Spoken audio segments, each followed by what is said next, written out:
If you go look at the gold standard, the best websites you can think of, go to Apple right now, and you will see that there is actually a repeated messaging structure on their home pages and on their product pages that does that. They have a title, it's usually less than 8 words. They have a subtitle, it's usually less than 8 words. They have a hero photo. And then if you start to scroll down, then you get into paragraphs and bullets. When people communicate, they usually do almost the exact opposite. And they start with the bullet points. I answer the phones, right? The title is always thinner. Think different. Think different. Nike, just do it.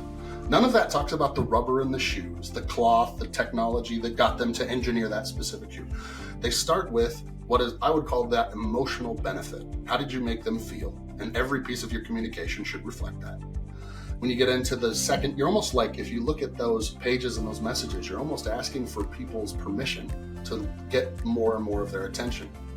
So you start at the top with an extremely short message that speaks to that emotional benefit. And then as you get more permission and you scroll down the page, you get a little bit deeper and it's okay, we'll tell you a little bit more about what we mean with those functional benefits, what it accomplishes.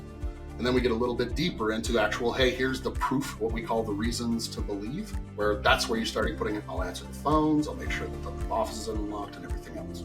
That allows them to get through it, but almost no one has actually had that training in that messaging, but it is how efficient messages are actually built and utilized. And go look at the best websites and everything else that you look at, you will see that pattern everywhere, whether they're consciously doing it or not, but it works. It absolutely works.